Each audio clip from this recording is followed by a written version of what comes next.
Dukun dan tukang sihir adalah orang-orang yang dianggap punya kemampuan untuk menangkal gangguan sihir atau makhluk halus lainnya. Namun, dalam Islam, dua golongan ini dianggap tidak sesuai syariat dan mendatanginya termasuk perbuatan syirik kepada Allah. Kendati demikian, tak jarang ada juga dukun maupun tukang sihir yang berkedok atau menyamar atau berkedok sebagai orang beriman, misalnya sebagai kiai atau ustadz. Hal ini tentu akan membingungkan, terutama bagi mereka yang awam. Bagaimana caranya agar kita tidak terjebak dengan dukun atau tukang sihir yang menyamar sebagai ustadz ini? Setidaknya ada 12 ciri dukun dan tukang sihir yang menyamar sebagai ustadz, yaitu 1. Memberikan benda dari bulu binatang atau tali yang ada bundalannya atau simpul-simpulnya. 2. Memberikan barang-barang untuk ditanam dalam tanah, bahkan ditanam di dalam tubuhnya. 3. Memberikan kertas-kertas bertuliskan mantra-mantra dan memberikan dupa untuk dibakar pada waktu terbenam matahari, terbit matahari, atau waktu siang hari. Lalu kemudian tentu, dupa-dupa tersebut memang disyaratkan diberikan untuk setan-setan yang sedang bertugas pada waktu itu dari para dukun, sehingga setan mengetahui kau si dukun dan pasien tadi patuh padanya. 4. Menuliskan untuk pasinya huruf-huruf lepas pada bejana, pada piring atau keramik, atau pada potongan-potongan kayu dengan material tertentu, yang bisa dicairkan, atau dengan wangi-wangian. Lalu ia memerintahkan orang yang datang kepadanya agar mencairkan dan meminumnya. 5. Memberikan sebotol air yang di dalamnya ditaruh sebagian kertas yang bertuliskan mantra-mantra dan permohonan bantuan kepada setan.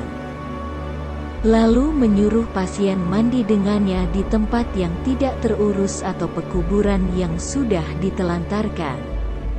6. Seringkali di rumah dukun ditaruh tanah, pasir.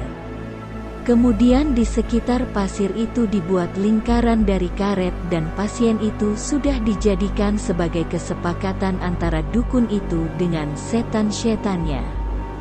7. Menghidangkan minuman, kopi, teh, sirup kepada pasien yang sebenarnya sudah dimantrai. Terkadang juga makanan sebagai syarat, baik itu ketan, gandum, atau apa saja yang memang diberikan untuk dimakan, dikonsumsi oleh pasien tersebut yang sebelumnya sudah dimantrai. Ketika sudah tersisa kopi tersebut, lalu dituang di cangkir atau di piring untuk kemudian ia menebak apa yang sedang menjadi jalan keluar masalah dari pasien. Dan ini semua dusta ya. Ini semua dusta hanya untuk menipu. 8. Membaca telapak tangan dan garis-garis wajah. 9. Dukun menaruh kerikil, rumah kerang, biji kurma atau biji gandum di atas kulit binatang buas atau di atas sepotong kain yang khusus ditenun untuk melakukan praktek tersebut. 10. Menuangkan cairan timah di sebuah wadah, sengaja dicairkan, kemudian diletakkan di depan pasien tersebut lalu dimantra-mantrai. 11. Memberikan cincin yang diukir dengan sebagian simbol dan mantra dengan bahasa cincin sudah diisi atau diberikan sesuatu. 12. Menampakkan simbol pengobatan untuk menipu orang awam dan orang-orang bodoh seperti obat-obat dokter, bacaan-bacaan yang disyariatkan. Seorang muslim tidak boleh mempercayai pernyataan gaib dari Araf, orang yang mengaku memiliki pengetahuan tentang yang gaib dan peramal untuk mengetahui yang gaib. Allah Ta'ala berfirman, artinya, katakanlah, Tidak ada seorang pun di langit dan di bumi yang mengetahui perkara yang gaib, kecuali Allah. Quran Surah An-Naml ayat 65. Dalam ayat lain, secara tegas Allah Ta'ala menyebutkan beberapa hal yang hanya Dia yang secara pasti mengetahui. Pertama, pengetahuan akan hari kiamat. Kedua, pengetahuan akan turunnya hujan. Ketiga, pengetahuan akan janin yang berada di dalam rahim.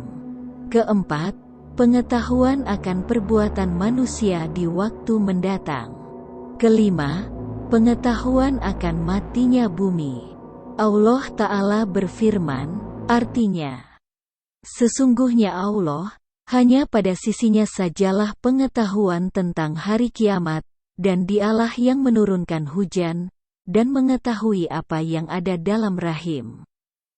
Dan tiada seorang pun yang dapat mengetahui dengan pasti apa yang akan diusahakannya besok. Dan tiada seorang pun yang dapat mengetahui di bumi mana dia akan mati. Sesungguhnya Allah Maha Mengetahui lagi Maha Mengenal. Quran Surah Luqman ayat 34.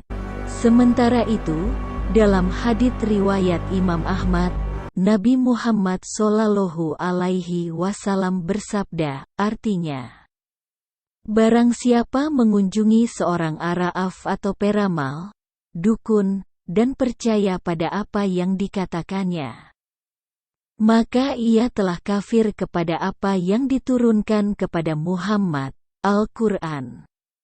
Hadits sahih diriwayatkan Imam Ahmad. Sementara itu, sihir merupakan bentuk dari kekufuran. Kufur sama dengan tidak memiliki iman. Allah Ta'ala berfirman, artinya, hanya setan-setan itulah yang kafir, mengerjakan sihir. Mereka mengajarkan sihir kepada manusia. Quran Surah Al-Baqarah ayat 102. Nabi Muhammad Shallallahu Alaihi Wasallam bersabda, artinya, jauhilah 7 hal yang membinasakan dosa besar. Menyekutukan Allah dan sihir. Hadis riwayat Muslim dan Ahmad.